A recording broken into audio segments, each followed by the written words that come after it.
We're really excited to have this conversation going tonight. Before we get started, do anybody want to come a little closer, or are you okay where you're at? Yeah, there we go. And I'll also just make a note that tonight's talk, it will be recorded. If you're uncomfortable at any point tonight with that being recorded, just let one of us know and we can stop the video recording. But tonight we are very excited because we have two guests with us, Dr. Steve, and we also have Ms. Naeema here, and they're going to be talking with y'all tonight about many aspects concerning the environment. And so before I continue on, I'm going to let them introduce themselves. And then after that, we can also get you all's names and see what you're here for, so we can get the conversation flowing. My name is Steve Wing, and I am really honored to be here and to appear on the program, which I saw as my affiliation is with the North Carolina Environmental Justice Network. And the reason that is special to me is because I've been on faculty at the University of North Carolina at Chapel Hill for 31 years. And so it's really an honor to be identified as part of the EJ network instead of at the university, which is how I'm usually been. I will. Naeema wants me to tell you what I do. So I'm in the Department of Epidemiology, which is part of the School of Public Health. And the reason I got involved in environmental justice as a topic is because public health is about preventing disease and promoting health, as opposed to medicine, which is about diagnosing and treating illness for the most part. And so when you hear people talk about health care, that's a misnomer, because we don't, the medical system in our country is not about taking care of health for the most part. It's about diagnosing and treating disease.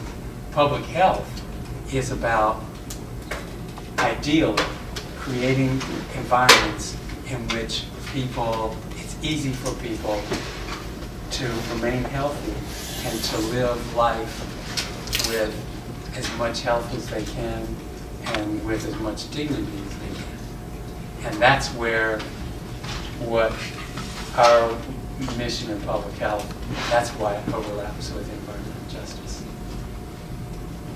Thank you, Steve. Good evening. My name is Naeema Mohammad, and I am happy to be here as well.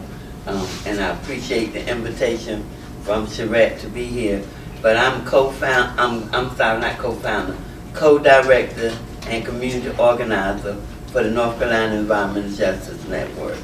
And in the North Carolina Environmental Justice Network, we are a statewide organization that work with communities that are living with hazardous waste sites and organizing communities on ways to push back, to fight back, to elevate their voices in the struggles to protect their communities. And we assist communities with being able to form community organizations, because what we found over the years is most of the communities that get dumped on have no organized facet in their community. And so usually when you come upon communities like that, they're really not paying attention to what's coming and going in their communities. And a lot of the stuff get in because people are not aware of what it means when they hear their local government say, we bring in economic development, okay? And usually in the black communities and poor communities, Latino communities and Native American communities in the state, what we found is economic development means that we're gonna dump what white folks don't want in their community. We're gonna dump it over here in this community, because we call them the avenues of least resistance. It's communities where they perceive people to have the least amount of economic and political clout to fight them, to fight these industries that's doing the dumping, and to fight our local governments that's allowing it to take place. Because they are the permitting agencies, the regulating agencies, and they are allowing this stuff to happen. And so we try to help communities understand what does it mean to have economic development come to your community. When you hear that word, what flag should go up for a community? And we say the first thing you need to ask is, okay, so what is this economic development and how is it going to be beneficial to us as a community? And how is it going to impact my health? Or how will it impact my property or my air, my water? Because these are the things that when we deal with environmental injustice, then we are talking about things that harm people, rob them of their quality of life, deny them the right to clean air and clean water, and it depletes people's property values. So these are the kinds of things that we're dealing with in North Carolina, in Environmental Justice Network. When the community call on us, to come and assist them, then we go and we hear the stories and, find out about the things that they're dealing with. And so that's what we do as an organization. And in North Carolina, we have a lot of environmental issues that we're dealing with. And our largest one is concentrated animal feeding operations in North Carolina. And when we talk about concentrated animal feeding operations, we're talking about the pork, and we're talking about poultry. Because for North Carolina, we got nearly 10 million pigs, we say hogs, in this state. And those 10 million hogs are located predominantly in African American communities, Latino communities, and poor communities. And these 10 million animals are confined in buildings, and they're housed that way. And the problem with having that many animals in these small locations is the way they handle the waste from these animals. So the way they deal with the waste, they have what they call a lagoon and spray fill system. And so the lagoon is like a big hole that they dug in the ground. I mean, they literally just dug a hole in the ground, and they have a piping system that runs from the houses that's housing the animals out to this open air lagoon, and it pumps all the waste that comes out of those houses is pumped into the lagoon. And then once the lagoons are filling above what they call freeboard space, which they supposed to maintain at all times, they irrigate this waste out onto the crops around the community, which gets onto people's homes, get onto their cars, their clothes if they have them hanging out on the line, and even your body if you're outside, because the way they spray that waste, if it's any wind blowing, it carries the drift with it, and it's like a fine mist that's traveling through the air, and it can land on your body if you're out there. And we have many community members that talk about this problem. So people in these communities that's housing these animals, they are no longer able to use their wells, and they were mainly on well water. They're no longer able to use their wells. They don't hang their clothes out on the lines anymore, because when the odor comes from this hog stench that's in these lagoons, it gets into your clothing, and then they have to rewash their laundry. So they don't hang out their clothes anymore. And then they tell us about how they feel like they're having to negotiate with the air. Like when I get up in the morning, I just crack my door open a little bit to see whether or not it's stinking. If it's not stinking, then I rush out to do what I have to do so I can get back in the house before the odor comes, so that I, don't have to start getting sick from it. And so they don't stay outside long, and they don't feel free to just walk out at any given time. And so it's like I'm negotiating with the air, and people constantly say how I feel like a prisoner in my own home, because I can't just do and enjoy my property anymore. They don't garden the way they used to, because the odor comes, you can't be out there. You see people cutting grass with masks on, trying to keep from having to endure the odor. and then they talk about the runny eyes, runny nose. You know, they burn, the nose burn, the eyes water.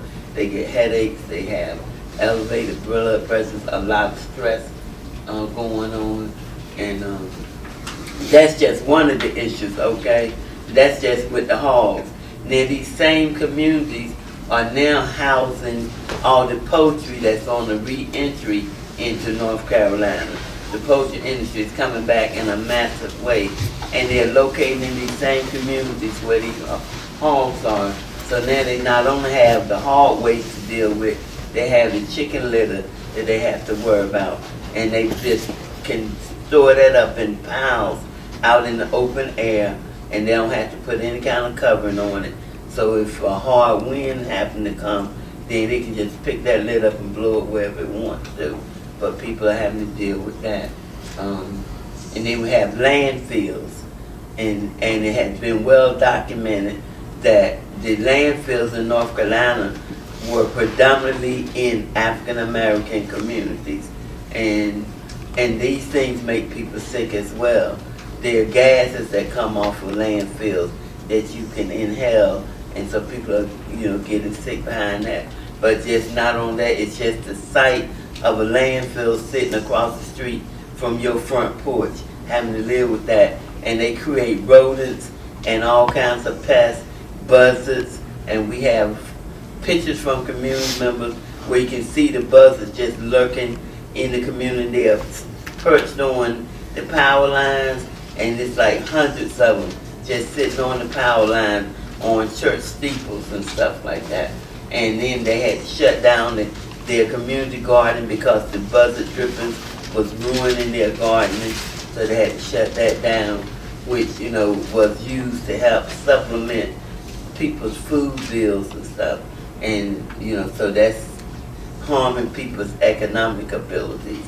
So we have the landfills, we have waste transfer stations. They don't have any place to put them. They can't find any place to put a waste transfer station. But in a black community that's already housing a problem, so we'll just put this over here too, and go about their business. Then they have, we deal with communities living with the spraying of sewage sludge out on crops, where they give it to farmers as free fertilizer. They spread it out on their crops. And sewage sludge is the street name. The tech name is biosolids, which comes from your waste treatment plants. And it's the stuff they vacuum out of the bottom of the tanks once the water is treated. Everything that doesn't liquefy settles at the bottom of the tank, and they pump it out. They vacuum it out, and they truck it to farmers as free fertilizer. And then they spray it out on their crops. And the people living around them talk about how it makes them sick. And they get all kinds of skin rashes, irritation, upper respiratory problems, just literally sick from the exposure and the odor that comes off of that stuff. And I remember we went to one lady's house in Virginia. She had everything duct tape, all her window sills, all around her windows and doors. She had duct tape everything, trying to keep the odor from coming into her home. And she said because the odor seeps in, you got any cracks or vents, the odor can get into your home. So that she had duct taped everything. So that's, anyway, I'll go on knowing, so I'm sorry. Call her name if you want to stop me, okay? Right. All right, so we brought up a lot of different topics, including with environmental justice, with the environment, with the animal farms, and also like issues that are tied in with that, with race. And so we have all of you here today because we want to talk about these issues. We want to delve deeper into them. And so as we're talking more about them, we want you to ask questions, share your own experiences that you have with some of these issues. For those who also come here, please feel, I'll reintroduce the speakers. This is Dr. Steve and this is Naeema Mohammad. And so please feel free to ask them questions. And also, as you speak or when you first speak, please introduce yourself so we can have a round discussion. So from the topics that we've briefly already discussed, does anyone have any experience with these issues, have worked with these issues, or have any direct questions to one of our speakers thus far? He got a hand down. I was just curious about that refertilizer you said. So that's human waste that's being given as fertilizer. Is that, do the people that are using that like know that it does, or like is that supposed to be used as that type of fertilizer, or the people that are providing it knowingly disenfranchising the people that are taking the fertilizer for their gardens? Okay, so just to make sure we stay in order, can we have your name and introduce yourself? Sorry, I'm Alex Kellogg. And talk loud so we can hear you. Yes. I'm Alex Kellogg. I'm a freshman in anthropology environmental studies major. So did everybody hear his question? Could you repeat it? Yeah, okay, so his question was, does the farmers that's receiving this waste know that know what it is, and do they knowingly just use this, and do they know about the harm that it's causing? Is that your question? Yes, or if it's supposed to be used as like If it's supposed to be used. Okay, I'm gonna answer part of that, and then Steve will probably jump in. It's given to the farmers as free fertilizer, and they are able to, by regulations, they are able to spread it out on their crops and stuff. There's been a lot of scientific research done in this country around this process, and it's finding that it is harmful. But because the EPA, the Environmental Protection Agency, has said that it's okay to do it this way, then people are able to do it without being violators of people's rights and violators of environmental injustice. But we know from talking with the people that have to live with the exposure that it's quite different when they tell the story. And if you ever go in the areas where the stuff is spread, you would know that people are not lying, because you can smell the residue.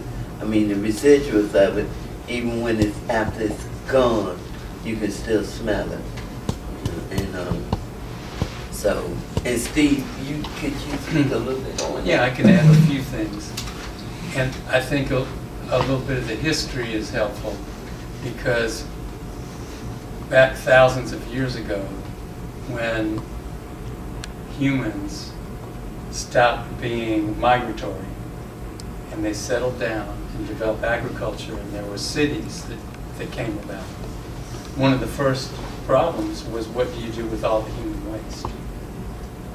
And so it was a real advance to collect the waste and keep it out of people's homes and yards and neighborhoods, developing of sewer systems. And now, for many years, especially since the mid-1800s or so, it's been recognized that human waste is a major source of, back then, epidemics. And it's still a great potential for harming people. However, for years, for a long time period, a lot of that waste was put into the ocean or into large bodies of water or into large rivers where it was diluted. But then it was realized that that was very harmful to the environment and to people who were using those waters.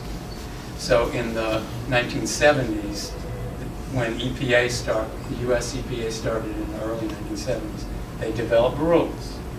They said any city that has a sewer system, and all cities have sewer systems, has to have some way of treating the waste, and they're supposed to treat the water to get it clean up to a certain standard before they return it to the ocean or the lake or the river, which is good, right?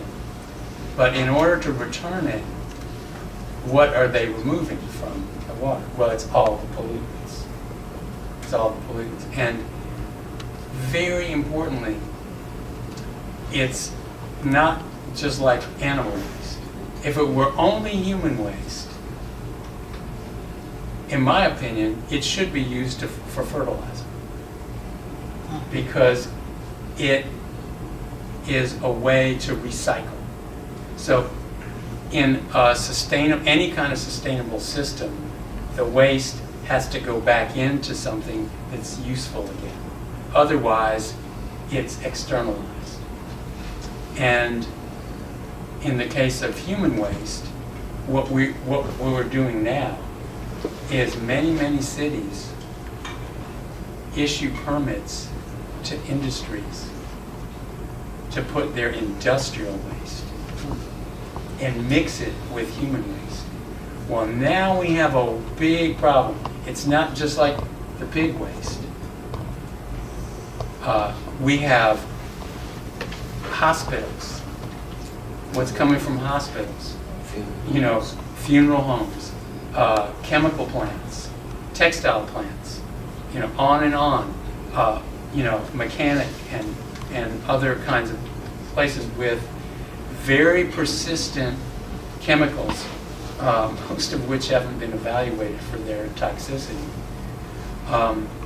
that are going into the sewer systems of cities, and they're being precipitated as solids because the cities are required to do this to clean the water. And now we're putting it on our agricultural lands, where it can go not only to the neighbors, which is what Naeema's talking about, which is a serious problem. That's how we got involved in the EJ network with this problem. But it also goes into the food supply for everybody. So what's happened is that a vast industry has grown that contracts with cities all over the country. So the waste is applied in many cases not by the city itself, but by contractors, corporations that make money by saying, well, we can dispose of this waste on agricultural fields cheaper than you can put it in a landfill, and so on. And the government has facilitated this process and protected the industry from the liabilities that would come from people who are made sick. And so you really have another example, and we haven't talked about all of it, but there are many examples of these industry-government partnerships which are harmful to public health and to the environment, but they're very difficult for communities that are most directly impacted. And I think this is a great example of environmental injustice because, generically speaking, I mean, it's usually talked about in terms of race and class, and that's what we have in this country. But what's unjust fundamentally, and if we were talking about the United States, you know, sometime in the future, suppose, you know, hundreds of generations from now, suppose one day everybody's the same color. Just suppose, imagine that one day everybody would be the same color. Well, then you wouldn't be able to discriminate so easily based on race, right? Theoretically. But you could still have environmental injustice because what it means is that somebody is avoiding the consequences of their own actions by burdening someone else. That's what's unjust. And so people in the cities, basically, which is the majority of the population, are creating the waste, and the industries that are using the city's waste systems to dump their pollutants are benefiting, they're profiting from dumping on people who live in rural areas, low-income areas, and now, you know, what it is people of color in many instances. Although it's rural people, fundamentally, are being impacted by this practice, and it's approved by the government. There are permits issued for all this. There are essentially no inspections in most places. Orange County is somewhat of an exception in North Carolina. which it's one of the few places where there are some policies. But most of the sludge that's spread in rural areas, there's never any inspections. There are rules, but it's self-report, just like for a lot of other polluters. You know, they say whether they follow the rules or not. It would be kind of like if we had, say, with the highway patrol, didn't ever check anybody's speed. They said, well, if you speed, tell us so we can issue you a fine. That's the way it works for polluting industries in most cases. And sludge included. That's just a little broader context. I just want to start saying that Orange County didn't change its sludge easily. I mean, it was... Oh, it was a lot of citizen protest. A lot of citizen protest, which is what you were talking about earlier. And your name? I had a question. I know about the Environmental Justice Network. And I'm sorry.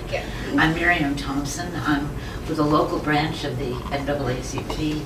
I've worked with the Rogers Road community, and Steve talk about decades of dumping and toxic air pollution. So they introduced us to the network. I wanted to direct your attention to another battle that's taking place in Moncure in Chatham County.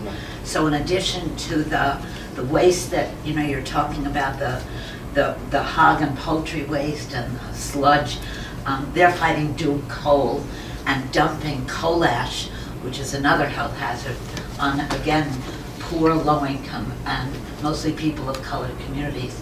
So I didn't know if you could talk about that, and then maybe later on there's a subsequent workshop at the Stone Center. I have to mention it, the flyers are on the table, but it speaks directly to this, which is the Trans-Pacific Partnership, which is the largest trade treaty.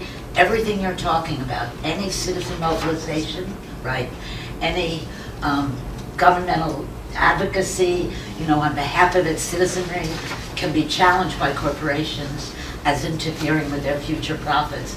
So it's both local and global. So I wondered if you might address the issue of the coal ash dumping and the fight that we're having against coal ash.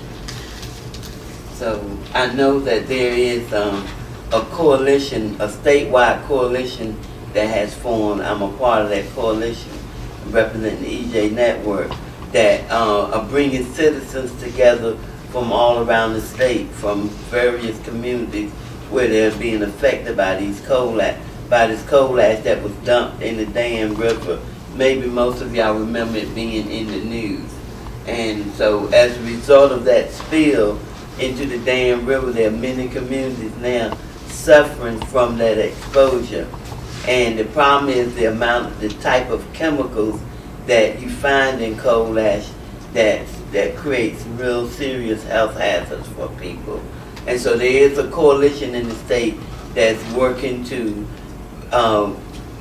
force our government to do the right thing about this spill, to not allow them to just get away with putting it in a landfill somewhere and going on about their business. So there is a statewide coalition that's working on that issue. And it is a problem. And even before the spill, there are many pits, coal ash pits in North Carolina. And when you map them out, you find that most of them are, again, sitting in poor communities, predominantly people of color communities. And, and it's just such a shame, that everything we talk about, it might sound like we being one-sided or narrow-minded, but we're not being narrow-minded. What we're doing is just presenting to you the truth about what things look like in this state. And it just so happens, it doesn't just so happen because it was purposely done. We don't think that it's been by accident that all this stuff wind up on the same communities and every community that you find it in, the people look the same. So that's not an accident. Again, we call it the avenues of least resistance, where they perceive people to have the least amount of economic and political clout to fight them. And then the other real shame is that our government allowed this stuff to go on. Everybody's seen in the news where maybe you saw it, where McCrory went and had a secret meeting with Duke, about this coal ash stuff. Well, if you got all your citizens pushing against this. Why you gonna have a secret meeting? What need do you have to be in a secret meeting? And we know also that he worked for them for years, and that he's been on their payroll for all this time that he's been away from Duke. And so to be that friendly with somebody, and then you're supposed to be representing the people, but you meeting behind people's back with the industry, working backroom deals and stuff. We already know that's crooked, and there's nothing that can come out of that. But also in these other industries that I have mentioned, with the pork industry, we have encountered just recently a problem where we are supposed to be talking with our local government, having a mediation with our local government, which was supposed to be a confidential process, and we get confidential process meaning you don't tell nobody that this is what you're doing, and this is exactly what we was told us, that we can't talk about the fact that let me start from the beginning so y'all don't think I just sound crazy. But the North Carolina Environmental Justice Network, the Waterkeeper Alliance, and one of our community partners called REACH, the Rural Empowerment Association for Community Health, filed a Title VI complaint against DENA. At the time it was called DENA Department. What's a Title VI complaint? Okay, so a Title VI complaint is an act. The Title VI is an act under the Civil Rights Act of 1964, and under the Title VI, it's an act that says to any government, that if you are doing business in this country and you receive federal funding, you are not supposed to do business in a way that has a discriminatory impact or disproportionate impact on, in particular, African Americans or low-income communities of color, low-income communities. Yeah, actually, so this is the Civil Rights Act of 1964, and it doesn't have anything about income in it, actually. It doesn't protect poor people. It protects, it's about racial discrimination. So it would be any discrimination based on race or national origin or language. Those are the things covered. And you all have heard about it because in the 1960s, the Civil Rights Act was used to desegregate schools, desegregate hospitals, desegregate public transportation, to desegregate restaurants, all kinds of public facilities that were connected with state programs like the Department of Education or the Department of Health that has sanitation programs, whatever, that they were not allowed to administer their programs in a racially discriminatory manner, but it was never applied to the environment. Right. And so we found out that it could be used in the environment because if you're receiving federal funding, then you can't impact, people based on race. And so the groups that I just named, we've been fighting in the state for a number of years, well over 20 years, with the pork industry to do business different from what they're doing and to get rid of this lagoon and spray fill system that they have that's having such a huge impact on people's lives. And then in 2013, the DENA, which is the Department of Environment and Natural Resources, renewed the permits for this industry. They have what they call contract growers, who are they were small farmers, but the industry came to town and create a monopoly in such a way that the small farmers couldn't maintain their farms in the way that they were because they couldn't get rid of their animals because of the monopoly that Smithfield had brought in the state when they came. So they offer contracts to these farmers that in order for them to maintain their livelihood, they could contract out with Smithfield and grow the animals for them. So they would bring them everything they needed except they told the farmers that everything belonged to Smithfield except the waste. They had to figure out what to do with the waste. And but they had this system, so the farmers were forced to use this system that they created as well. And even though you my next door neighbor, we've been friends all these years, now all of a sudden we don't get along anymore because you doing business with the devil, is what I call him. Okay, but anyway, you doing business with Smithfield, and in your choice to do business with them, you have now impeded onto my property and violated my rights to clean air, clean water, quality life, and protecting my property value. So now we don't get along anymore as neighbors, and this is the kind of conditions that's been created around in the communities where these contract growers were, because again, they were small family farmers that was getting along with their neighbors, and everybody was, loving life in the rural parts of the state. And now it's just like a nightmare for everybody. And it's a nightmare for those contract growers because they've been lied to. They're not getting what they were promised when they went into business with this industry. But once they sign off on those contracts, was nothing they could do because everything they own is tied to them doing business with this company. So if they don't do what they say, they snatch the animals, then they stand to lose everything they have.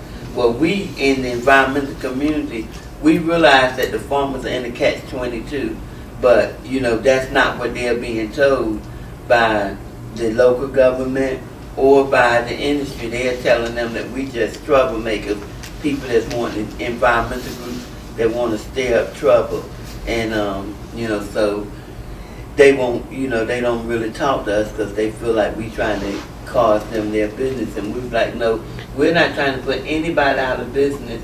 We want people to be better neighbors. You can do what you do, but then don't ruin my life because you decide to be a hog grower. That's all that's being said. Anyway, so and so the Title VI, so with the Title VI that we filed against the Department of Environment and Natural Resources because in March of 2013, they renewed all of these contract growers permits, which is about 2,200 of those permits.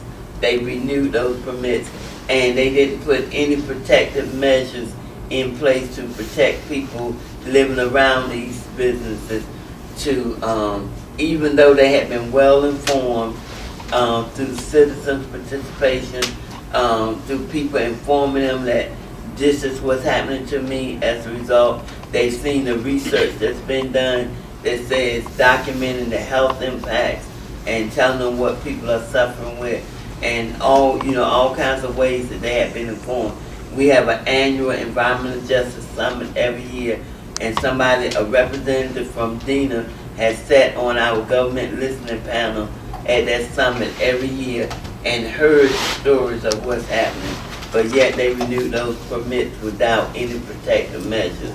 So then we said, okay, so what can we do about it? And then we found out we could file a Title VI complaint against DENA with the Environmental Protections Agency's Office of Civil Rights, and that they would, if they accept the complaint, then they would investigate the agency.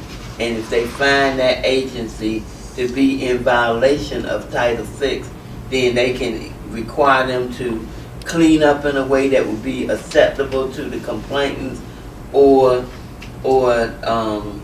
they would be required to pull their federal funding if they can't clean it up.